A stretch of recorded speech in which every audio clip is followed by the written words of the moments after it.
Yes, good morning, good morning, good morning. Yes. ചോദ്യം number yes.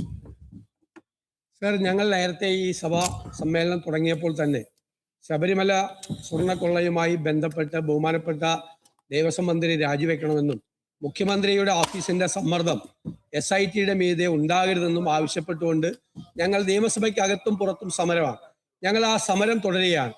Sir, ഇന്നു മുതൽ ബഹുമാനപ്പെട്ട അംഗങ്ങളായ ശ്രീ IC ബാലകൃഷ്ണനും ശ്രീ AKM അഷ്റഫും നിയമസഭാ കവാടത്തിന് മുമ്പിൽ സത്യാഗ്രഹം തുടരുകയാണ് എന്നുള്ള കാര്യം അങ്ങയെ അറിയിക്കുന്നു. ഞങ്ങൾ അതിനുശേഷം സഭാ നടപടികളുമായി സഹകരിക്കും. Thank you. Shri CC Mukundan, ബഹുമാനപ്പെട്ട പട്ടികജാതി പട്ടികവർഗ പിന്നോക്ക വിഭാഗക്ഷേമ വകുപ്പ് മന്ത്രി. മിനിസ്റ്റർ, ബഹുമാനപ്പെട്ട മിനിസ്റ്റർ. സർ,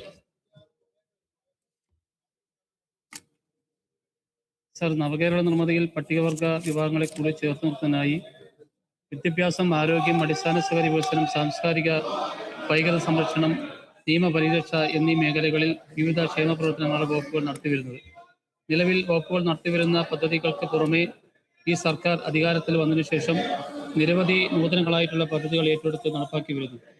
ഇത് സംബന്ധിച്ച് വിശദമായിട്ടുള്ള വിവരങ്ങളിലൂടെ കൊടുത്തിട്ടുണ്ട്. സാർ, പട്ടികവർഗ വിഭാഗത്തിൽപ്പെട്ടവരെ അതിദാരിദ്ര്യമുക്തമാക്കുന്നതിന് അടിയ പണിയ പ്രത്യേക ദുർബല ഗോത്ര വർഗക്കാർ, വനത്തിൽ ജീവിക്കുന്ന പട്ടികവർഗക്കാർ എന്നിവർക്കുള്ള പ്രത്യേക പരിപാടി, ഭക്ഷണത്തിനുള്ള സഹായം, ഭക്ഷ്യസുരക്ഷയ്ക്കുള്ള പരിപാടി, സമഗ്ര പട്ടികവർഗ ആരോഗ്യ സംരക്ഷണം, ഭവന നിർമ്മാണം, അപൂർണമായ വീടുകളുടെ പൂർത്തീകരണം, ഭവനരഹിത പട്ടികവർഗക്കാരുടെ ഭവന നിർമ്മാണം, അംബേദ്കർ സെറ്റിൽമെന്റ് വികസന പദ്ധതി, പട്ടികവർഗ ഉന്നതികൾക്കായിട്ടുള്ള ഉപജീവന മിഷൻ, പട്ടികവർഗക്കാർക്കായുള്ള വരുമാനദായക കാർഷിക ഉദ്യമം, കേരള ട്രൈബൽ പ്ലസ്, പട്ടികവർഗ ക്ഷേമ സ്ഥാപനങ്ങൾക്കുള്ള സഹായം തുടങ്ങിയവ നടപ്പാക്കി വരുന്നു. സാർ, ഇത് സംബന്ധിച്ചുള്ള അനുബന്ധം കൂടുതൽ വിശദമായിട്ട് അനുബന്ധം കൊടുത്തിട്ടുണ്ട്. സാർ, അടുത്ത D, പട്ടിക വിഭാഗത്തിലെ ബിരുദധാരികളും അഭ്യസ്തവിദ്യരുമായ യുവതി യുവാക്കൾക്ക് ബന്ധപ്പെട്ട പഠന മേഖലകളിൽ മികച്ച തൊഴിൽ പരിചയം ആർജിക്കുന്നതിന് അവസരം നൽകുന്നതിനായി വകുപ്പിൽ ട്രൈസ്, അതായത് ട്രെയിനിങ് ഫോർ കരിയർ എക്സലൻസ് പദ്ധതി നടപ്പിലാക്കി വരുന്നു. സാർ, ട്രൈസ് പദ്ധതി, നൈപുണ്യ പരിശീലനം എന്നിവ മുഖേന നടപ്പിലാക്കി വരുന്ന പരിശീലന പദ്ധതികൾ സംബന്ധിച്ച വിവരങ്ങളും കൂടുതലായിട്ട് അനുബന്ധം മെച്ചപ്പെടുത്തും. Sir, thank you. Shri CC Mukundan. Sir, എൻ്റെ ചോദ്യം നവകേരള നിർമ്മിതിയുമായി പട്ടികവർഗ വിഭാഗത്തിന്റെ പങ്കാളിത്തവുമായി ബന്ധപ്പെട്ടതാണ്. എൻ്റെ ചോദ്യം വലിയ പട്ടികജാതി നഗരങ്ങളുടെയും സെറ്റിൽമെന്റുകളുടെയും അടിസ്ഥാന സൗകര്യത്തിനായി അംബേദ്കർ വികസന പദ്ധതി നടപ്പാക്കുന്നുണ്ടല്ലോ. അതുപോലെ ഒറ്റപ്പെട്ട് കിടക്കുന്ന കുടുംബങ്ങളുടെയും ചെറിയ നഗരങ്ങളുടെയും വികസനത്തിനായി എന്തെങ്കിലും പദ്ധതികൾ ആവിഷ്കരിച്ച് നടപ്പാക്കിയിട്ടുണ്ടോ? Yes, minister.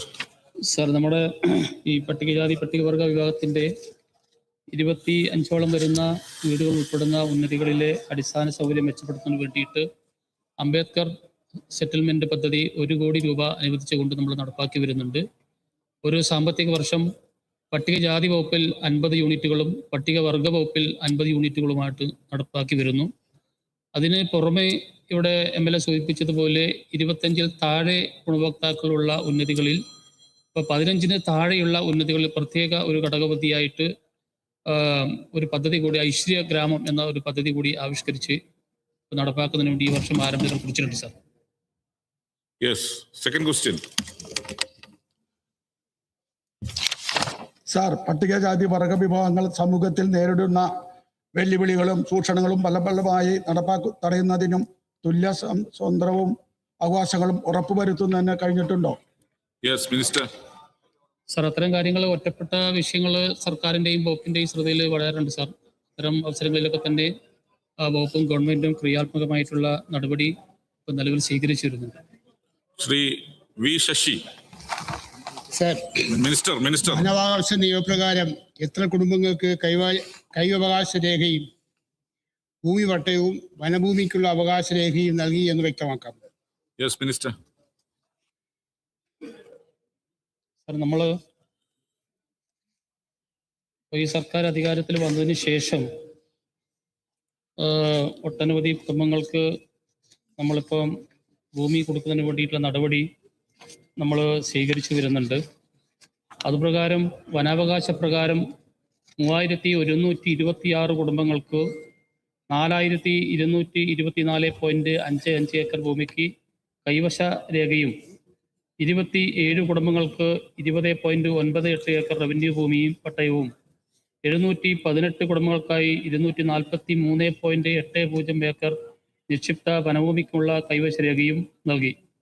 കൂടാതെ ലാൻഡ് ബാങ്ക് പദ്ധതി പ്രകാരം 314 കുടുംബങ്ങൾക്ക് 62.86 ഏക്കർ ഭൂമിയും വാങ്ങി നൽകിയിട്ടുണ്ട് സാർ. ഇത്തരത്തിൽ 4185 കുടുംബങ്ങൾക്കായി ആകെ 4552.19 ഏക്കർ ഭൂമി നൽകിയിട്ടുണ്ട്. വനാവകാശത്തോടെ ലഭിച്ച മുഴുവൻ കുടുംബങ്ങളെയും റവന്യൂ രേഖകൾ നൽകുന്നതിനുള്ള നടപടിയും സ്വീകരിച്ചിട്ടുണ്ട്. ശ്രീമതി സി കെ ആശ. സർ, പട്ടികജാതി പട്ടികവർഗ വകുപ്പുകളുടെ അഭിമാന പദ്ധതിയായ ഉന്നതി ഓവർസീസ് സ്കോളർഷിപ്പിലൂടെ നമ്മുടെ ഈ സർക്കാരിന്റെ സമയത്ത് 1000-ലധികം കുട്ടികളാണ് സർ വിദേശത്ത് പഠനം നടത്തുന്നത്. സർ, അത്തരത്തിലൊരു സാധ്യത ഉണ്ടാക്കിയ സർക്കാരിന് വിഭാഗങ്ങളുടെ പേരിലുള്ള നന്ദി ആദ്യം തന്നെ അറിയിക്കുകയാണ്. സർ, എന്റെ ചോദ്യം, അത്തരത്തിൽ വിദ്യാഭ്യാസം പൂർത്തീകരിച്ച് ഇറങ്ങുന്ന കുട്ടികളുടെ തൊഴിൽ സാധ്യതകളെ കുറിച്ച് വകുപ്പ് പഠനം നടത്തിയിട്ടുണ്ടോ? അതിന് അത്തരത്തിൽ ഒരു പഠനം നടത്തിയിട്ടില്ല എങ്കിൽ അടിയന്തരമായി തന്നെ അവരുടെ തൊഴിൽ സാധ്യതയെ പറ്റി ഒരു പഠനം നടത്തുന്നതിന് വകുപ്പിന് സാധിക്കുമോ എന്നുള്ളതാണ്. ഇത് സംബന്ധിച്ച് വകുപ്പ് നിരവധി പദ്ധതികൾ നടപ്പാക്കി വരും സാർ. ഇപ്പോൾ 1160 കുട്ടികളെയാണ് സാർ നമ്മളിപ്പോൾ വിദേശത്ത് അയച്ചിട്ടുള്ളത്. വിദേശ രാജ്യങ്ങളിലുള്ള ഉന്നതമായിട്ടുള്ള സർവകലാശാലകളിൽ കുട്ടികളെ അവിടെ വിട്ട് പഠിപ്പിക്കുകയും ആ രാജ്യത്ത് തന്നെ അവർക്ക് ആവശ്യമായിട്ടുള്ള പ്ലേസ്മെന്റ് കൊടുക്കുന്നതിന് വേണ്ടിയിട്ടുള്ള ഗവൺമെന്റിന്റെ ഉടമ്പേക്ക് മുഖാന്തരം പരിശോധനയ്ക്ക് വിധേയമാക്കിക്കൊണ്ടാണ് സാർ ഈ പദ്ധതി നടപ്പാക്കുന്നത്. അതിന് പുറമെ നമ്മൾ വിവിധ പരിശീലന പരിപാടികൾ, ട്രൈസ് പോലെയുള്ള വിവിധ പരിശീലന പരിപാടികൾ നമ്മൾ സംഘടിപ്പിച്ച് കേരളത്തിന് അകത്തും പുറത്തും സർക്കാർ മേഖലകളിലും അതേപോലെ തന്നെ സ്വകാര്യ മേഖലകളിലും ഈ കുട്ടികൾക്ക് പ്ലേസ്മെന്റ് ഉറപ്പുവരുത്താൻ വേണ്ടിയുള്ള നടപടി വകുപ്പ് പരിശോധിച്ചുകൊണ്ട് തന്നെ സാർ നടപ്പാക്കി വരുന്നത്. Shri G S Jayalal. Sir, ഈ പട്ടികജാതി നഗരങ്ങളുടെ സെറ്റിൽമെന്റുകളുടെ അടിസ്ഥാന സൗകര്യ വികസനം നടപ്പിലാക്കുന്ന അംബേദ്കർ വികസന പദ്ധതി മാതൃകാപരമാണ് സാർ. സാർ, ഇതിന്റെ നടത്തിപ്പുമായി ബന്ധപ്പെട്ട് നമ്മൾ 1 കോടി രൂപയാണ് അതിന് അനുവദിക്കുന്നത്. എന്നാൽ ഈ 1 കോടി രൂപ ഉപയോഗിച്ചുകൊണ്ട് നമുക്ക് ഒന്നിലധികം നഗറുകൾ വികസിപ്പിക്കാൻ സാധ്യതകളുള്ള സ്ഥലങ്ങളിൽ ഒരു നഗറിന് 1 കോടി ചെലവഴിക്കാതെ തന്നെ അടിസ്ഥാന സൗകര്യങ്ങൾ ഉറപ്പാക്കുകയും അഡീഷണൽ ആയിട്ട് കൂട്ടിച്ചേർക്കുന്ന അടിസ്ഥാന സൗകര്യങ്ങൾ വേണമെങ്കിൽ നമുക്ക് അനിവാര്യമല്ലാത്ത ചില കാര്യങ്ങളുണ്ട്, അതും ഉൾപ്പെടുത്തുന്നുണ്ട്. ഈ ചില കെട്ടിടങ്ങൾ, എന്നാൽ അനിവാര്യമായ സംഗതികളുള്ള തൊട്ടടുത്ത് നഗറുകളുണ്ട്. അപ്പൊ ഇത് ക്ലബ് ചെയ്ത് നടപ്പിലാക്കാനുള്ള സംവിധാനം ഉണ്ടെങ്കിൽ ഈ പണം ഉപയോഗിച്ച് തന്നെ നമുക്ക് കൂടുതൽ കുടുംബങ്ങൾക്ക് അനിവാര്യമായ ഘടകങ്ങൾ പ്രയോജനപ്പെടുത്തിക്കൊണ്ട് കാര്യങ്ങൾ ചെയ്യാൻ പറ്റും. അതിന്റെ നടപടി സ്വീകരിക്കുക സാർ. അതുപോലെ തന്നെ സാർ, നമ്മുടെ ഭവന നവീകരണ പദ്ധതിയായ സൈഫ്, ആ പദ്ധതി കൂടുതൽ വിപുലീകരിക്കുന്നതിന് എണ്ണം വർദ്ധിപ്പിക്കുന്ന ലക്ഷ്യമിടുന്നുണ്ടോ സാർ? നടപ്പ് സാമ്പത്തിക വർഷം അപേക്ഷിച്ചിട്ടുണ്ട് സാർ. ഈ പറയുന്ന കാര്യം ശ്രദ്ധയിൽപ്പെട്ടിരുന്നു. നേരത്തെ തന്നെ ബഹുമാനപ്പെട്ട MLA-മാരും എല്ലാവരും ഈ കാര്യങ്ങൾ ശ്രദ്ധയിൽപ്പെടുത്തിയിരുന്നു. അതിന്റെ അടിസ്ഥാനത്തിൽ ഇപ്പോൾ നിബന്ധന പ്രകാരം 25 വീടുകളുള്ള ഉന്നതിയാണ് നമ്മൾ ഈ പദ്ധതിക്ക് വേണ്ടി നമ്മൾ സെലക്ട് ചെയ്യുന്നത്. പക്ഷേ നമ്മൾ പരിശോധിക്കുമ്പോൾ പല ഉന്നതികളിലും 25 യൂണിറ്റ് വീടുകൾ താഴെയാണ് വരുന്നത്. അതിൻ്റെ അടിസ്ഥാനത്തിൽ തൊട്ടടുത്തുള്ള 2 ഉന്നതികളെ ചേർത്തുകൊണ്ട് ഒരു ക്ലസ്റ്ററായിട്ട് യൂണിറ്റ് രൂപീകരിക്കുകയും അങ്ങനെ രൂപീകരിക്കുന്ന ഉന്നതി യൂണിറ്റിന് 1 കോടി രൂപ കൊടുക്കുന്ന രീതി നമ്മളിപ്പോൾ സർക്കാർ ഉത്തരവിറക്കി ഉണ്ട്. അതോടൊപ്പം തന്നെയാണ് ഇപ്പോൾ 15 അതിൽ കുറവുള്ള 15-ൽ താഴെയുള്ള ഉന്നതികളിൽ പ്രത്യേക ഒരു ഘടക പദ്ധതിയായിട്ട് നമ്മൾ ഐശ്വര്യ ഗ്രാമം എന്ന രീതിയിൽ ഒരു പുതിയ പദ്ധതി കൂടി നടപ്പാക്കുന്ന എന്ന കാര്യം ഞാൻ ഇവിടെ സൂചിപ്പിച്ചിട്ടുള്ളത്. ശ്രീ വിഷ്ണുനാഥ്. സാർ, അങ്ങയ്ക്ക് മുമ്പ് പട്ടികജാതി പട്ടികവർഗ മന്ത്രിയായിരുന്ന ശ്രീ AK ബാലൻ ഈ വകുപ്പുമായി ബന്ധപ്പെട്ട് ചില ഗൗരവമായ വിഷയങ്ങൾ ഉന്നയിച്ചിട്ടുണ്ട്. ഒന്ന്, ഉന്നതി എന്ന പേരുമാറ്റം ഊരുകളിൽ പ്രശ്നം ഉണ്ടാക്കിയിട്ടുണ്ട് എന്നുള്ളതാണ്. 2, ഗദ്ദിക എന്ന് പറഞ്ഞ ഒരു പദ്ധതി നിർത്തലാക്കിയത് ആ മേഖലയിൽ വലിയ പ്രയാസം ഉണ്ടാക്കിയിട്ടുണ്ടെന്ന് പറയുന്നുണ്ട്. അതോടൊപ്പം തന്നെ ഭവന പദ്ധതികളുടെ കാര്യത്തിൽ മുൻപത്തെ ഉമ്മൻചാണ്ടി ഗവൺമെന്റിന്റെ കാലത്തൊക്കെ പട്ടികജാതി പട്ടികവർഗങ്ങൾക്ക് പ്രത്യേക ഭവന പദ്ധതി ഉണ്ടായിരുന്നു. ആ പ്രത്യേക ഭവന പദ്ധതി ഇല്ലാതായിട്ടുണ്ട്. ഈ ബഹുമാനപ്പെട്ട ശ്രീ AK ബാലൻ ഉന്നയിച്ച വളരെ ഗുരുതരമായ ആ പ്രശ്നത്തെ പരിഹരിക്കാൻ ഈ ഗവൺമെന്റ് എന്ത് നടപടിയാണ് സ്വീകരിക്കാൻ പോകുന്നത്? സാർ, നമ്മുടെ ഈ വിഭാഗത്തിന്റെ ഈ കോളനി എന്നുള്ള പേര് അത് കാലാനുസൃതമായി നമ്മുടെ ഒരു സാംസ്കാരിക കേരളത്തിൽ ഒരു മാറ്റമുണ്ടാക്കണമെന്നുള്ള അടിസ്ഥാനത്തിലാണ് അതിൻ്റെ പേര് കോളനി എന്നുള്ള പേര് മാറ്റിയിട്ട് ഇപ്പോൾ ഈ ഉന്നതി എന്ന് ആക്കിയിട്ടുള്ളത്. അത് സംബന്ധിച്ച് ഇവിടെ ചൂണ്ടിക്കാണിച്ച് വലിയ പരാമർശങ്ങളില്ല എങ്കിലും ഒറ്റപ്പെട്ട ചില പരാമർശങ്ങൾ ഇത്ര ഉന്നതിയിൽ നിന്ന് തന്നെ ഒരു മുപ്പന്മാർ നേരിട്ട് എനിക്ക് പരാതി ലഭിച്ചിരുന്നു. അപ്പോൾ അതിൻ്റെ അടിസ്ഥാനത്തിൽ ആ കാര്യങ്ങൾ പരിശോധിക്കാമെന്ന് അത്തരം പരാതിക്കാരുടെ മുമ്പിൽ നമ്മൾ ഉന്നയിച്ചിട്ടുണ്ട്. അതാണ് അത് സംബന്ധിച്ചുള്ള സാർ. പിന്നെ ഇവിടെ പറഞ്ഞിട്ടുള്ള ഗതിക നിർത്തിയിട്ടില്ല സാർ. ഗതിക നമ്മളിപ്പോൾ 2 സാമ്പത്തിക വർഷമായിട്ട് നമ്മൾ കഴിഞ്ഞ പ്രാവശ്യം എറണാകുളത്തും നമ്മൾ നടത്തിയിട്ടുണ്ട്, ഈ പ്രാവശ്യവും നമ്മൾ നടത്തിയിട്ടുണ്ട്. ഇപ്പോൾ 2 വർഷമായിട്ട് നമ്മൾ ഗതിക നമ്മൾ നല്ല രീതിയിൽ നടത്തി വരുന്നുണ്ട്. Shri K V Sumesh. Sir, നമ്മുടെ MRSകൾ നല്ല നിലയിൽ ഗവൺമെന്റ് വകുപ്പും വളരെ ഭംഗിയായിട്ട് മുന്നോട്ട് കൊണ്ടുപോകുന്നുണ്ട്. സർ, അവിടെയുള്ള ഒരു പ്രശ്നം, അവിടെ ഉയർന്നു വരുന്ന പരാതികൾ പരിശോധിക്കുന്നതിന് അവിടുത്തെ പ്രിൻസിപ്പലും അതിന് ബ്ലോക്ക് ഡെവലപ്മെന്റ് ഓഫീസറുള്ള ഒരു സമിതിയാണ്. അവർക്കെതിരെയൊക്കെ ഉയർന്നു വരുന്ന പരാതികൾ പരിശോധിക്കുന്നതിന് ഈ എഡ്യൂക്കേഷൻ ഡിപ്പാർട്ട്മെന്റിന്റെ ഒരാളെയും കൂടി പുറത്തുനിന്ന് അതിൽ ഉൾപ്പെടുത്തിയാൽ നല്ലതായിരിക്കും. അങ്ങനെ ആലോചിക്കുമെന്നുള്ളതാണ്. മിനിസ്റ്റർ. സർ, അതും ഈ പറഞ്ഞതുപോലെ ചെറിയ ഒറ്റപ്പെട്ട പരാതികൾ വകുപ്പിന്റെ ശ്രദ്ധയിൽപ്പെടാറുണ്ട് സർ. ആ കാര്യങ്ങൾ പരിശോധിച്ച് യുക്തമായിട്ടുള്ള നടപടി സ്വീകരിക്കാം. ശ്രീ സനീഷ് കുമാർ ജോസഫ്. കേരളം അതിദാരിദ്ര്യ മുക്തമാണ് എന്ന് ഈ സർക്കാർ പ്രഖ്യാപിക്കുമ്പോഴും ചാലക്കുടി നിയോജക മണ്ഡലത്തിലെ അരേക്കാപ്പ്, വീരാൻകുടി ആദിവാസി ഉന്നതികളിലെ 35ഓളം കുടുംബങ്ങൾ കഴിഞ്ഞ ഒരു വർഷക്കാലമായി അവർക്ക് അവകാശപ്പെട്ട ഭൂമിക്ക് വേണ്ടി മാരാങ്കോട് വനമേഖലയിൽ കുടിൽ കെട്ടി താമസിക്കുന്ന സാഹചര്യമാണുള്ളത് സാർ. അതിദയനീയമായ ജീവിത സാഹചര്യങ്ങളാണ് അവരെ സംബന്ധിച്ചിടത്തോളം ഇപ്പോൾ ഉള്ളത്. കുഞ്ഞു കുട്ടികൾ അടക്കമുള്ള ആളുകൾക്ക് വൈദ്യുതിയോ കറണ്ട് കണക്ഷനോ അതുപോലെ തന്നെ വെള്ളമോ ജീവിക്കാൻ വേണ്ട സാഹചര്യങ്ങളോ ഇല്ലാതെ വളരെ കഷ്ടപ്പെടുന്ന അവസ്ഥയാണ്. അവർക്ക് അവകാശപ്പെട്ട ഭൂമി കൊടുക്കുന്നതിന് വേണ്ടിയുള്ള നടപടികൾ ഈ സർക്കാർ അടിയന്തരമായി സ്വീകരിക്കുമോ? ചോദ്യം. ഉത്തരം മിനിസ്റ്റർ. സാർ, ഈ വിഷയം സർക്കാരിന്റെ ശ്രദ്ധയിലുണ്ട്. ഇപ്പോൾ ഈ പറയുന്ന ഉന്നതിയിലെ ആൾക്കാരെ നമ്മൾ വർഷങ്ങൾക്ക് മുമ്പ് വലിയ ഒരു വനാന്തരത്തിൽ നിന്ന് നമ്മൾ ഈ വന്യമൃഗശല്യത്തിന്റെ വിഷയത്തിന്റെ അടിസ്ഥാനത്തിലാണ് നമ്മൾ ഒരു സ്ഥലത്തേക്ക് മാറ്റി പാർപ്പിച്ചിട്ടുള്ളത്. പക്ഷെ ആ മാറ്റി പാർപ്പിച്ചിട്ടുള്ള ആ പ്രദേശത്ത് വീണ്ടും വന്യമൃഗത്തിന്റെ അതിരൂക്ഷമായിട്ടുള്ള ശല്യം വർദ്ധിച്ചു വരുന്നതിന്റെ അടിസ്ഥാനത്തിൽ അവിടെ നിന്ന് വീണ്ടും മറ്റൊരു സുരക്ഷിതമായ സ്ഥലത്തേക്ക് മാറ്റണം എന്നുള്ളതാണ് നമ്മുടെ ഉന്നതിയിലെ ആൾക്കാരുടെ ആവശ്യമെന്ന് പറയുന്നത്. അതിൻ്റെ അടിസ്ഥാനത്തിൽ വനം വകുപ്പ് മന്ത്രിയും മറ്റ് ഉദ്യോഗസ്ഥ സംവിധാനവുമായിട്ട് ബന്ധപ്പെട്ടുകൊണ്ട് ഇത് പരിഹരിക്കുന്നതിന് ആവശ്യമായിട്ടുള്ള 2 വട്ട ചർച്ച നമ്മൾ നടത്തിയിരുന്നു. ആ കാര്യങ്ങൾ തുടർന്നും പരിശോധിച്ചു കൊണ്ടിരിക്കുകയാണ്. പക്ഷെ ഇപ്പം ഈ MLA ഉന്നയിച്ച പോലെയുള്ള ആ പ്രദേശത്ത് സാനിറ്റേഷന്റെ സൗകര്യം, കുടിവെള്ളത്തിന്റെ വിഷയം ഇല്ല എന്നുള്ളത് ശ്രദ്ധപ്പെട്ടിരുന്നു. ആ കാര്യങ്ങൾ ഒരു ടെമ്പററി ആയിട്ട് അടിയന്തരമായിട്ട് അവർക്ക് ചെയ്തു കൊടുക്കണം എന്നുള്ള ഒരു നിർദ്ദേശം നൽകിയിട്ടുണ്ട് sir. Shri P V Sreenijan.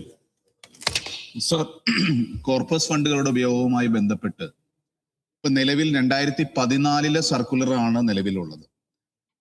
അതുകൊണ്ട് പലപ്പോഴും ഈ പഴയ സർക്കുലർ നിലവിൽ നിൽക്കുന്നതിനാല് പദ്ധതികൾ കൃത്യമായിട്ട് നമുക്ക് നടപ്പിലാക്കാൻ കഴിയുന്നില്ല സർ. കാരണം ST ഡിപ്പാർട്ട്മെന്റ് അത് കൃത്യമായിട്ട് നടപ്പിലാക്കുന്നുണ്ട്. പക്ഷെ SC ഡിപ്പാർട്ട്മെന്റ് വരുമ്പോൾ ഈ വ്യക്തിഗതമായിട്ടുള്ള ആനുകൂല്യങ്ങളെല്ലാം ഈ സർക്കുലർ നിലനിൽക്കുന്നതിനാൽ നടപ്പിലാക്കാൻ കഴിയുന്നില്ല. ഈ കാലാനുസൃതമായിട്ടുള്ള മാറ്റങ്ങൾ ഈ സർക്കുലർ മാറ്റി പുതിയ സർക്കുലർ ഇറക്കാൻ ഗവൺമെന്റ് തയ്യാറാകുമെന്നാണ്. കോർപ്പസ് ഫണ്ടിന്റെ വിഷയം MLA ചൂണ്ടിക്കാണിച്ചതുപോലെ അതിന്റെ ടെക്നിക്കൽ സാങ്കേതിക വിദ്യ ചില വിഷയങ്ങൾ നേരിടുന്നുണ്ട്. സാധാരണഗതിയിൽ നമ്മൾ കോർപ്പസ് ഫണ്ടിന്റെ നിർദ്ദേശങ്ങൾ ഗ്രാമപഞ്ചായത്തിൽ നിന്നും നമ്മൾ ശേഖരിച്ച് TDO മുഖേന നമ്മുടെ ജില്ലാതല വർക്കിംഗ് ഗ്രൂപ്പിൽ കൊണ്ടുവന്ന് ജില്ലാ വർക്കിംഗ് ഗ്രൂപ്പിന്റെ നിർദ്ദേശത്തിന്റെ അടിസ്ഥാനത്തിൽ 25 ലക്ഷം രൂപയിൽ അധികരിക്കുന്ന വർക്കുകൾ സ്റ്റേറ്റ് വർക്കിംഗ് ഗ്രൂപ്പിലേക്കും 25 ലക്ഷത്തിൽ താഴെയുള്ളത് അത് ജില്ലാതലത്തിലും അംഗീകരിക്കുന്ന ഒരു നടപടിയാണ് ഇപ്പോൾ സ്വീകരിച്ചു വരുന്നത്. പക്ഷെ ഇത്തരം പദ്ധതികൾ നടപ്പാക്കുമ്പോൾ അതിന്റെ ടെക്നിക്കലായിട്ടുള്ള വിങ് ഡിപ്പാർട്ട്മെന്റിന് സ്വന്തമായിട്ട് ഇല്ല എന്നുള്ളത് ശരിയാണ് സാർ. അതുകൊണ്ട് തന്നെ നമുക്ക് ഈ പദ്ധതി സമയബന്ധിതമായിട്ട് നമുക്ക് പൂർത്തീകരിക്കാൻ വേണ്ടി സാധിക്കുന്നില്ല. ഗ്രാമപഞ്ചായത്തിനെ ഏൽപ്പിക്കുമ്പോൾ ഈ ഗ്രാമപഞ്ചായത്തിന്റെ പദ്ധതികൾക്ക് തന്നെ അവർക്ക് ഇംപ്ലിമെന്റ് ചെയ്യാനുള്ള വലിയ ബുദ്ധിമുട്ടും കാര്യങ്ങളും പലപ്പോഴും അവർ ശ്രദ്ധയിൽപ്പെടുത്താറുണ്ട്. ഇപ്പോൾ ഈ പറഞ്ഞത് ശരിയാണ്. ഇത് കാര്യങ്ങൾ കാലാനുസൃതമായിട്ട് പരിശോധിക്കേണ്ട ഒരു കാര്യമാണ്. Yes. Shri P K Basheer. ഈ അംബേദ്കർ ഗ്രാമം ഇങ്ങനെയുള്ള ഈ പദ്ധതികൾ ഒക്കെ ഇപ്പൊ ഗവൺമെന്റ് ഉത്തരവ് കൊടുക്കുകയാണ് ഊരാളുങ്കൽ ലേബർ സൊസൈറ്റിക്ക് ഇങ്ങനെ. സാർ ഇപ്പൊ എന്റെ മണ്ഡലത്തിൽ തന്നെ സാർ 3 വർക്ക് ഊരാളുകളിന് കൊടുത്തിട്ടുണ്ട്. ഒരു വർക്ക് തുടങ്ങിയില്ല. ഈ 1000, 500, 250 കോടി വർക്കില്ല കൂട്ടർക്ക് തന്നെ ഈ ആദിവാസി കോളനിയിലെ 1 കോടി രൂപ വർക്കും ഇവർക്ക് തന്നെ കൊടുത്തിട്ട് ഒരു പണി നടക്കണില്ല. എന്തിനാ സാർ ഈ ഏർപ്പാട് നടക്കണേ? ഒന്നിനത് ഒന്നുകിൽ ഈ പിന്നെ നിർമ്മിതിക്കോ അല്ലെങ്കിൽ വേറെ ഏതെങ്കിലോ അല്ലെങ്കിൽ ടെൻഡർ ചെയ്തോട്ടെ. ഇതൊക്കെ എല്ലാ ചെറിയ ഏർപ്പാടും. ചോദ്യത്തിലേക്ക് വാ. സാർ ഞാൻ പറയട്ടെ സാർ, ഇതൊരു വിഷയം. ഇങ്ങനെ ഇത് ഊരാളുകളുടെ കുറ്റം പറയല്ല. ഓർക്ക് 500, 50, 100, 150 കോടി രൂപയുടെ വർക്ക്, ഇവിടെ 1 കോടി രൂപയുടെ പാവപ്പെട്ട ആദിവാസികൾക്കിന്റെ വർക്ക്. ഇതിവിടെ ഒരു ഓർഡർ കൊടുത്തിട്ട് അത് നടപ്പിലാകാൻ എന്നാല് എന്താ മന്ത്രി ഇതിനെ അവരെ പ്രതിബദ്ധക്കാൻ വേണ്ടിയുള്ള പദ്ധതിയല്ലേ ഈ പദ്ധതി? അത് നടപ്പിലാക്കാനുള്ള നടപടി എന്തായിട്ട്? അല്ലാതെ എല്ലാം കൂടി വലിയ ആൾക്കാർക്ക് കൊടുക്കില്ല. സാർ ഇതില് പിന്നെ അങ്ങനെ ഊരാളുങ്കിന് തന്നെ കൊടുക്കണമെന്ന് ആ ഉത്തരവിൽ പറഞ്ഞിട്ടില്ല സാർ. സാർ അതിന്റെ ഉത്തരവിൽ കൃത്യമായിട്ട് പറഞ്ഞിരിക്കുന്നത് ഏത് ഏജൻസിനെയാണ് ഏൽപ്പിക്കാനുള്ള അധികാരം കൊടുത്തിരിക്കുന്നത് അതാത് MLA-മാർക്കാണ് സാർ കൊടുത്തിരിക്കുന്നത്. അപ്പൊ MLA-മാരാണ് മറുപടി പറഞ്ഞോ.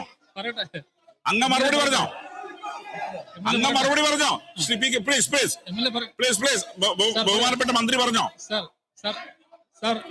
ബഹുമാനപ്പെട്ട മന്ത്രി പറഞ്ഞോ. സാർ ആ ഉത്തരവ് വായിച്ചു നോക്കണം സാർ. ആ ഉത്തരവിൽ കൃത്യമായിട്ട് ഏജൻസിനെ ചുമതലപ്പെടുത്താനുള്ള അധികാരം MLA-മാർക്കാണ് സാർ കൊടുത്തിട്ടുള്ളത്. അതിൽ നമുക്ക് LSCDനെ നമുക്ക് ചുമതലപ്പെടുത്താം. അതേപോലെ തന്നെ ഗവൺമെന്റിന്റെ കീഴിലുള്ള അക്രഡിറ്റ് ഏജൻസികളെ ചുമതലപ്പെടുത്താം എന്നുള്ള കാര്യം സംബന്ധിച്ച് അതാത് MLA-മാർക്ക് കൃത്യമായിട്ടുള്ള നിർദ്ദേശം ആ ഉത്തരവിൽ പറഞ്ഞിട്ടുണ്ട് സാർ. ശ്രീ ഡോക്ടർ മാത്യു കോയൽനാട്.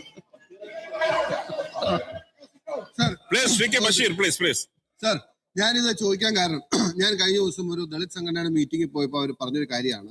അവർ പറഞ്ഞു E-ഗ്രാൻസ് അടക്കം പട്ടികജാതി വിഭാഗങ്ങൾ കിട്ടിയിരുന്ന ധാരാളം ആനുകൂല്യങ്ങൾ ലഭിക്കാത്തൊരു സ്ഥിതിയുണ്ട്. അതിന്റെ കൂടെ അദ്ദേഹം ചേർത്ത് വെച്ച് പറഞ്ഞത് ചരിത്രത്തിൽ ആദ്യമായി ഞങ്ങളുടെ വിഭാഗത്തിൽ നിന്നും പട്ടികജാതിയിൽ നിന്നും ഒരു മന്ത്രി ഇല്ലാത്തതുകൊണ്ടാണ് സർക്കാരിൽ നിന്നും ഈ ഒരു ആനുകൂല്യങ്ങൾ ലഭിക്കാത്തത്. നിങ്ങൾ ഈ കാര്യം നിയമസഭയിൽ ഉന്നയിക്കുമോ എന്ന് അവരെന്നോട് ചോദിച്ചു. അപ്പൊ പട്ടികജാതി വിഭാഗങ്ങൾക്കുള്ള ആനുകൂല്യങ്ങളിൽ കുറവ് വന്നിട്ടുണ്ടോ, അങ്ങനെ എന്തെങ്കിലും കാര്യം ശ്രദ്ധയിൽപ്പെട്ടിട്ടുണ്ടോ എന്നാണ് എനിക്ക് ചോദിക്കുന്നത്.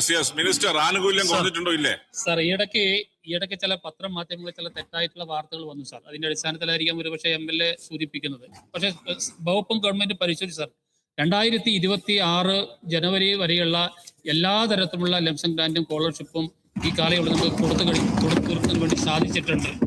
ഇനി പുതിയ അപേക്ഷകൾ വരുന്നത് മാത്രമേ സാർ ഇനി പരിശോധിക്കേണ്ട കാര്യമുള്ളൂ. ബാക്കിയെല്ലാം കൊടുത്തു തീർത്തിട്ടുണ്ട്. തെറ്റായിട്ടുള്ള വാർത്തയാണ് ചില പത്രമാധ്യമങ്ങൾ ഇവിടെ കൊണ്ടുവന്നിട്ടുള്ളത്. ശ്രീ ജോബ് മൈക്കൽ പ്ലീസ് പെട്ടെന്ന്. അംബേദ്കർ ഗ്രാമ പദ്ധതിക്ക് 1 കോടി രൂപയാണ് സാർ അനുവദിക്കുന്നത്. ഈ 1 കോടി രൂപയിൽ GSTയും ഏജൻസി ചാർജ് എല്ലാം ഉൾപ്പെടെ അതെല്ലാം മാറ്റിക്കഴിയുമ്പം വളരെ കുറച്ച് 72 ലക്ഷം രൂപ അല്ലെ 80 ലക്ഷം രൂപ അടുത്ത് മാത്രമേ ഒരു ഉന്നതിക്ക് പല വീടുകൾക്ക് വേണ്ടിയുള്ള ചെലവിന് വേണ്ടി കിട്ടുന്നുള്ളൂ. അതുകൊണ്ട് ആ 1 കോടി രൂപ എന്നുള്ളത് GSTയും നമ്മുടെ ഏജൻസി ചാർജ് എല്ലാം മാറ്റിക്കഴിഞ്ഞാൽ വരുന്ന തുക വളരെ തുച്ഛമാണ് സാർ. ഈ തുക വർദ്ധിപ്പിക്കാൻ വേണ്ടിയുള്ള നടപടി സ്വീകരിക്കും. സാർ ഈ പറഞ്ഞത് ശരിയാണ്. നമുക്ക് GST ഒഴിവാക്കാനുള്ള നടപടി നമ്മൾ ഉത്തരവിൽ പറഞ്ഞിട്ടുണ്ട്. ഇത്തരം പദ്ധതികൾ നമ്മൾ അവിടെ സെലക്ട് ചെയ്യുമ്പോൾ വ്യക്തിഗത ആനുകൂല്യങ്ങൾ ഗുണഭോക്താവിന് തന്നെ നേരിട്ട് കൊടുക്കുകയാണെങ്കിൽ നമുക്ക് GST ഒഴിവാക്കി എടുക്കാൻ വേണ്ടി സാധിക്കും. പക്ഷെ പൊതുവായിട്ട് എടുക്കുമ്പോൾ നമുക്ക് GST ഉൾപ്പെടുത്തി മാത്രമേ നമുക്ക് ചെയ്യാൻ വേണ്ടി സാധിക്കുകയുള്ളൂ. ഏതായാലും വർദ്ധിപ്പിക്കുന്ന കാര്യം ഇപ്പോൾ വകുപ്പ് പരിശോധിച്ചിട്ടില്ല. ഏതായാലും ശ്രദ്ധപ്പെടുത്തേണ്ട അടിസ്ഥാനത്തിൽ ആ കാര്യങ്ങൾ പരിശോധിക്കും സാർ. ശ്രീ ആര്യടൻ ഷൗക്കത്ത്. സർ, എൻ്റെ നിലമ്പൂർ നിയോജകമണ്ഡലത്തില് 2019 വലിയ പ്രളയത്തിൽ വീടും പാർപ്പിടം എല്ലാം നഷ്ടപ്പെട്ടുകൊണ്ട് 200-ലധികം ആദിവാസി കുടുംബങ്ങൾ ദുരിതം അനുഭവിക്കുക. പോത്തുകല്ല് പഞ്ചായത്തിലെ വാണിയമ്പുഴ, കുമ്പളപ്പാറ, തണ്ടക്കല്ല്, അതേപോലെ വഴിക്കടവ് പഞ്ചായത്തിൽ, പോത്തുകല്ല് പഞ്ചായത്തിൽ, കരുളായി പഞ്ചായത്തിൽ കഴിഞ്ഞ 7 വർഷമായി ഇപ്പോഴും അവർ നീല പ്ലാസ്റ്റിക് ഷീറ്റിനുള്ളിലാണ് കഴിയുന്നത്. അവരെ പുനരധിവാസം ഇതുവരെ നടന്നിട്ടില്ല. അവർക്ക് ശൗചാലയമില്ല, കുടിവെള്ളമില്ല. മന്ത്രി തന്നെ നേരിട്ട് കണ്ടതാണ് സർ. തെരഞ്ഞെടുപ്പ് കാലം ഈ 6 മാസം മുൻപ് മന്ത്രി തന്നെ നേരിട്ട് കണ്ടതാണ്. എന്ന് അവരുടെ പുനരധിവാസം പൂർത്തീകരിക്കാൻ കഴിയും? അവർക്ക് അവകാശപ്പെട്ട ഭൂമി ഒന്ന് കൊടുക്കാൻ പറ്റും. അവർക്ക് പാർപ്പിട സൗകര്യം. സാർ ഈ പറയുന്ന പോലെ ഞാൻ നേരിട്ട് ആ പ്രദേശം ഞാൻ സഞ്ചരിച്ചിരുന്നു. പ്രളയത്തിൽ പൂർണ്ണമായിട്ടും തകർന്നിട്ടുള്ള ഒരു ഉന്നതി നിലക്ക് നേരിട്ട് പോവുകയും ആ കാര്യങ്ങൾ പരിശോധിക്കുകയും ബോധ്യപ്പെടുകയും ചെയ്തിട്ടുണ്ട്. അവരെ പുനരധിവസിക്കുന്നതിന് വേണ്ടിയിട്ടുള്ള ഒരു നടപടിയും പരിശോധനയും ഇപ്പോൾ വകുപ്പ് ചെയ്തു വരുന്നുണ്ട്. അവരൊക്കെ ഒരു വനപ്രദേശത്താണ് അവർ താമസിച്ചുകൊണ്ടിരിക്കുന്നത്. അവരെ വനത്തിന്റെ ഉള്ളിൽ നിന്നിട്ട് മറ്റൊരു പ്രദേശത്തേക്ക് വരുന്നതിന് വേണ്ടിയിട്ട് ചില വിമുഖതയൊക്കെ പ്രകടിപ്പിച്ചിട്ടുണ്ട്. പക്ഷേ എങ്കിലും അവരുടെ വിഷയങ്ങൾ പരിഹരിക്കേണ്ടതുണ്ട്. അതിന് വേണ്ടിയിട്ടുള്ള നമ്മുടെ വകുപ്പിന്റെ TRVM പദ്ധതി പ്രകാരം അവരെ പുനരധിവസിക്കുന്നതിന് വേണ്ടിയിട്ടുള്ള പദ്ധതി ഇപ്പോൾ നമ്മൾ പരിശോധിച്ച് വരികയാണ്, നടപ്പാക്കി വരികയാണ് സാർ. യെസ്. ചോദ്യം നമ്പർ 62 ശ്രീ KK രാമേന്ദ്രൻ, ബഹുമാനപ്പെട്ട പട്ടികജാതി പട്ടികവർഗ പിന്നോക്ക വിഭാഗക്ഷേമ വകുപ്പ് മന്ത്രി. മിനിസ്റ്റർ ആൻസർ ടേബിൾ ചെയ്താൽ ചോദ്യം ചോദിക്കുകയായിരുന്നു. ശരി, ഞാൻ ആൻസർ ഇവിടെ മേശപ്പുറത്ത് വെക്കണം sir. Shri KK Ramendran. Sir, ഈ അധ്യയന വർഷം പൊതുപരീക്ഷ എഴുതുന്ന പട്ടികവർഗ വിഭാഗത്തിൽപ്പെട്ട വിദ്യാർത്ഥികൾക്ക് ഉയർന്ന ഗ്രേഡ് ഉറപ്പാക്കുന്നതിന് വേണ്ടിയുള്ള സാമൂഹിക പഠന കേന്ദ്രങ്ങൾ വഴി, പഠനമുറികൾ വഴി എന്തെല്ലാം തയ്യാറെടുപ്പുകളാണ് നടത്തിയിട്ടുള്ളതെന്ന് വ്യക്തമാക്കാമോ? ഈ വാർഷിക പരീക്ഷയിൽ തയ്യാറെടുക്കുന്ന വിദ്യാർത്ഥികളുടെ തയ്യാറെടുപ്പുകൾ ഈ കേന്ദ്രങ്ങൾ വഴി എന്തെല്ലാമാണ് ഏർപ്പെടുത്തിയിട്ടുള്ളതെന്ന് പറയാമോ? Yes minister. സാർ, നമ്മുടെ സംസ്ഥാനത്തെ പട്ടികവർഗ വിദ്യാർത്ഥികളുടെ പഠന നിലവാരം ഉയർത്തുന്നതിന് വേണ്ടിയിട്ട് ചോദ്യം എ, സംസ്ഥാനത്ത് പട്ടികവർഗ വിഭാഗത്തിൽപ്പെട്ട വിദ്യാർത്ഥികളുടെ പഠനം കാര്യക്ഷമമാക്കുന്നതിനായി നിലവിൽ pre matric scholarship, post matric scholarship, സമൃദ്ധരായ വിദ്യാർത്ഥികൾക്ക് പ്രത്യേക പ്രോത്സാഹന ധനസഹായം, Shri Ayyankali memorial talent research and development scholarship, Vidyavahini പദ്ധതി, MRSകൾ, പ്രീ മെട്രിക് മെട്രിക് ഹോസ്റ്റലുകൾ, സ്മാർട്ട് പഠനമുറികൾ, ഗോത്രബന്ധു പദ്ധതി, രക്ഷിതാക്കൾക്കുള്ള പ്രോത്സാഹന ധനസഹായം, സാമൂഹിക പഠനമുറികൾ, ലാപ്ടോപ്പ് വിതരണം, അന്യസംസ്ഥാന പഠന ധനസഹായം, വിദേശ പഠനത്തിലുള്ള ധനസഹായം, സിവിൽ സർവീസ് പരിശീലനം, commercial pilot licence course, PSC പരിശീലന പരിപാടി, entrance coaching, tutorial grant, residential coaching camp, കിർവികാസ് പദ്ധതി തുടങ്ങിയ നിരവധി പദ്ധതികൾ നമ്മുടെ വിഭാഗത്തിന് വേണ്ടിയിട്ടുള്ള പഠന നിലവാരം ഉയർത്തുന്നതിന് വേണ്ടിയിട്ട് നമ്മൾ നടപ്പാക്കി വരുന്നു സാർ. ബി, അനുബന്ധമായിട്ട് നമ്മൾ വിശദമായിട്ട് ഇവിടെ മേശപ്പുറത്ത് വെക്കണം സാർ. യെസ്. Second question. മുൻ വർഷങ്ങളെ പോലെ തന്നെ ഈ വർഷവും ഈ പഠനമുറികൾ കേന്ദ്രീകരിച്ച് പഠനോത്സവം, അവധികാല പഠനോത്സവം സംഘടിപ്പിക്കാൻ ഉദ്ദേശിച്ചിട്ടുണ്ടോ എന്ന് വ്യക്തമാക്കാം? Yes minister. സാർ, അതിന് വേണ്ടിയിട്ട് നമ്മളിപ്പോൾ നിലവിൽ ഈ വകുപ്പിന്റെ കീഴിൽ തന്നെ 364 സാമൂഹിക പഠനമുറികളുണ്ട്.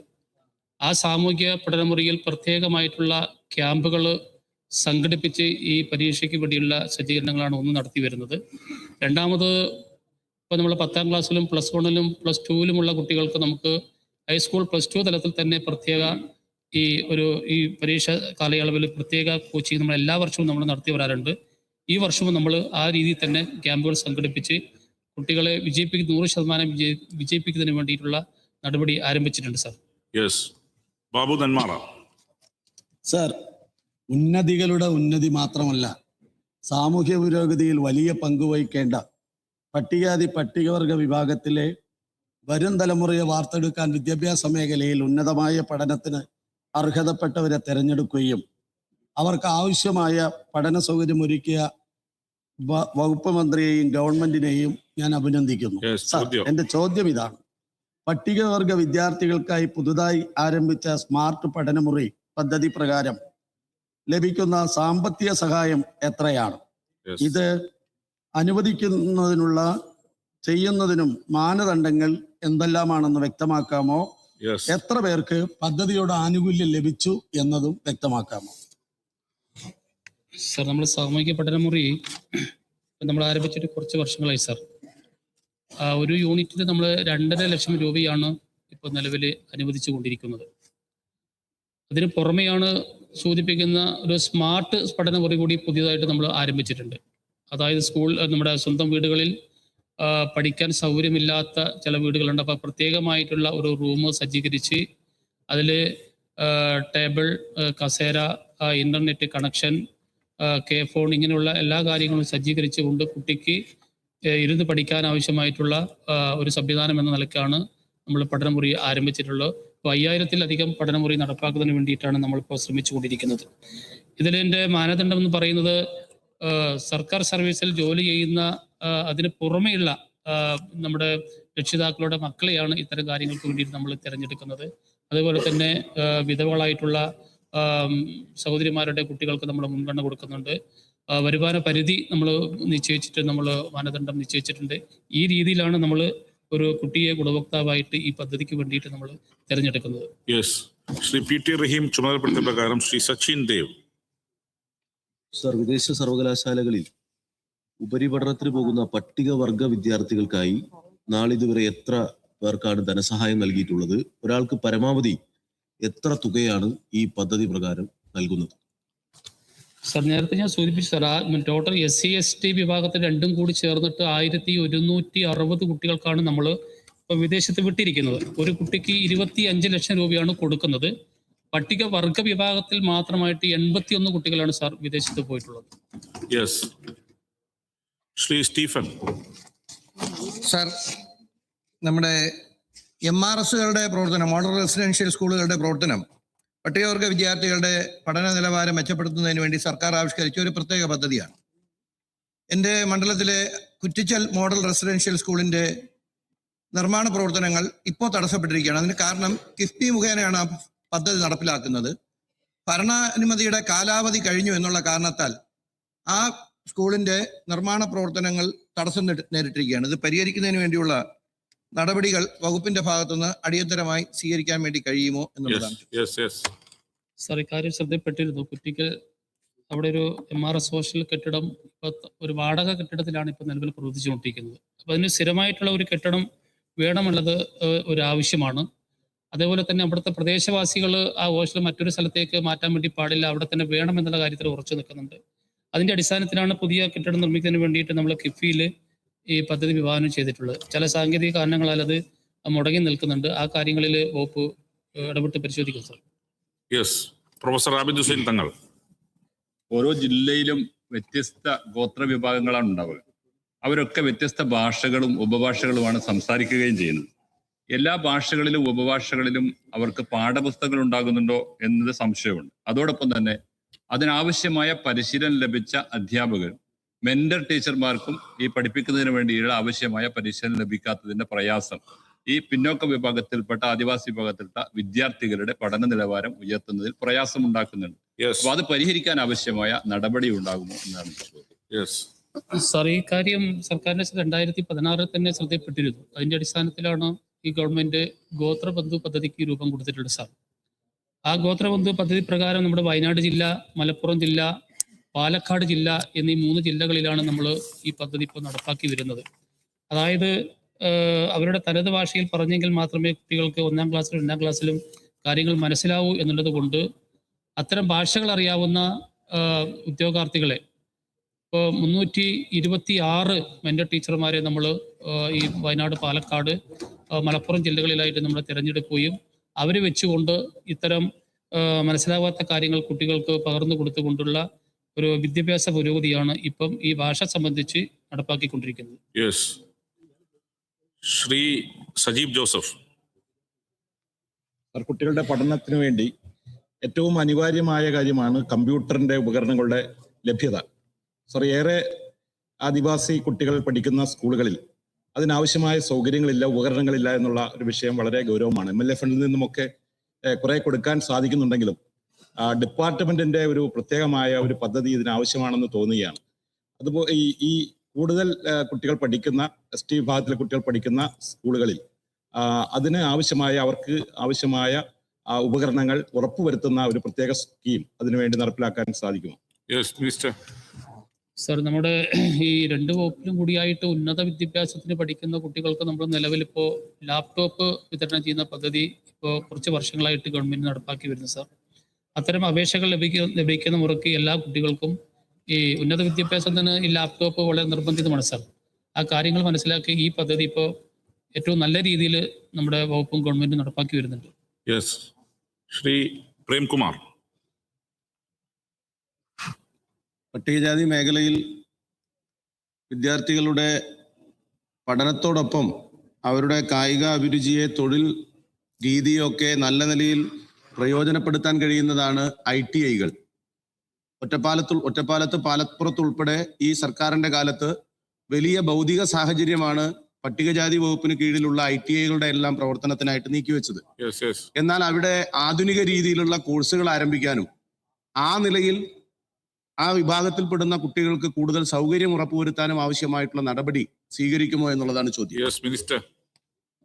സർ, SC വകുപ്പിൽ 42 IT-കളും ST വകുപ്പിൽ 2 IT വകുപ്പുകളുമാണ് സാർ ഇപ്പോൾ നിലവിലുള്ളത്. അപ്പോൾ ഈ ചൂണ്ടിക്കാണിച്ച കാര്യം ശരിയാണ്. നമ്മൾ അത്തരം IT-കളിൽ പഴയ കോഴ്സുകൾ ആണ് ഇപ്പോൾ നിലവിൽ പഠിപ്പിച്ചുകൊണ്ടിരിക്കുന്നത്. അപ്പോൾ അതിന് ഇന്ന് വലിയ പ്രയോജനമില്ലാത്ത ഒരു സാഹചര്യത്തിൽ അത്തരം കേന്ദ്രങ്ങളിൽ, അത്തരം IT-കളിൽ ഏറ്റവും ആധുനിക രീതിയിലുള്ള കോഴ്സുകൾ കൊടുക്കുന്നതിന് വേണ്ടിയിട്ടുള്ള നടപടി ഇപ്പം ഗവൺമെന്റും വകുപ്പ് സ്വീകരിച്ചു കഴിഞ്ഞിട്ടുണ്ട്.